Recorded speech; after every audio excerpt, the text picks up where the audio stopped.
BNP সহ যে দলগুলো এখানে আছে বাংলাদেশে প্রায় সবগুলোই সরকারি দল, কোনো বিরোধী দল নেই এখন দেশে। কারণ তাদের আন্দোলনের একটা ফসল হচ্ছে এই সরকারটি, অর্থাৎ তাদের পছন্দের সরকার। কিন্তু ওখানে একটু খুঁত আছে, একটু হেরফের আছে, একটা থ্রেট আছে আবার, যে তারপরও আমরা চাই সরকার টিকে থাকুক। এই যে তারপরও, অর্থাৎ এখানে কিছু অপ্রাপ্তি আছে, কিছু বেদনা আছে।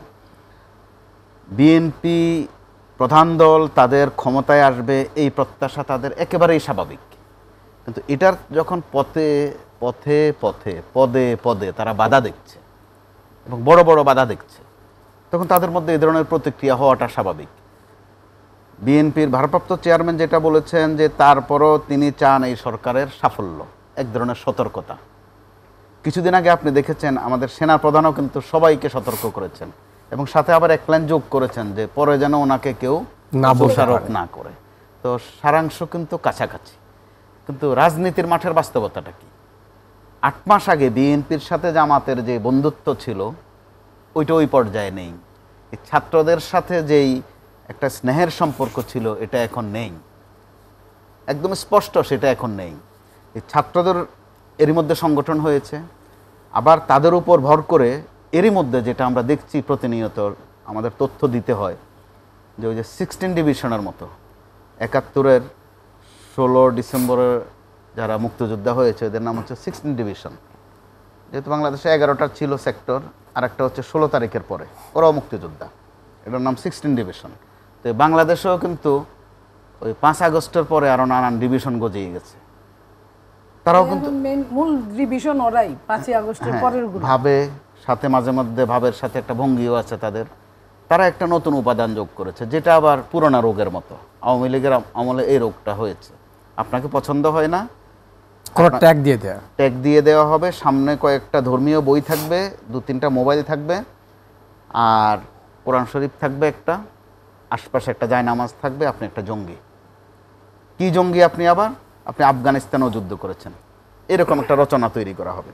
গত কয়েকদিন চলছে এটা যে ফ্যাসিস্ট, যাকে তাকে পথে ঘাটে ধরে তার নাম হচ্ছে ফ্যাসিস্ট। তার বাবা কি ছিল, মা কি ছিল, নানা কি ছিল, আওয়ামী লীগের সাথে তার কি সংযোগ ছিল। তো রোগ কিন্তু পুরোনোটাই। তো যেই রোগে একজন প্রতাপশালী প্রধানমন্ত্রী এক কাপড়ে পালাতে হয়েছে, মানুষের বদদোয়া বলেন আর ক্ষোভ বলেন, ওইটার একটা প্রকাশ। যেই রোগে এক পর্যায়ে আমাদের ছেলেরা মেয়েরা বলা শুরু করেছে তুমি কে আমি কে, রাজাকার রাজাকার। এখন কখন আবার একই রোগে বলা শুরু হবে তুমি কে আমি কে, ফ্যাসিস্ট ফ্যাসিস্ট। নমুনাটা কিন্তু খারাপ, রোগ আগেরটাই।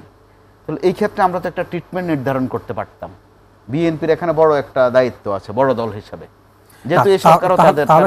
আসলে আপনার সূত্র ধরে জানতে চাই সেটা হচ্ছে যে এই জুলাই আগস্ট গণ অভ্যুত্থানে এত প্রাণ গেল, মানুষের দল মত পথ নির্বিশেষে ক্ষুব্ধ যে প্রতিক্রিয়া এবং সেখানে যে প্রাণহানি হলো, তাহলে আলটিমেটলি অর্জনটা কি আমাদের? অর্জনটা তো যতটুকু ছিল, আমরা বরং আমি তো বলবো 3 দিন একটা ভালো অর্জন ছিল। 6, 7, 8 যখন রাষ্ট্রবিহীন সরকারবিহীন রাষ্ট্র এবং জিনিসপত্রের দামও কিন্তু কম ছিল ওই এবং 3 দিন। কোথাও অঘটন ওই মাত্রায় ঘটেনি। তার মানে তো এই নয় যে সরকার ছাড়া একটা দেশ চলতে পারে। এখন যে সরকারটি আছে, এই সরকারের যিনি প্রধান, তার জ্যোতি খ্যাতি সারা বিশ্বময়। ওখান থেকে আমাদের প্রত্যাশা কিন্তু অনেক বেশি। তিনি মাঝে মধ্যে ভালো ভালো খবর দিচ্ছেনও, অর্থনৈতিক খবর, এবং অর্থনৈতিক পরিস্থিতিটা কিছুটা উন্নতির দিকে, এটাও সত্য।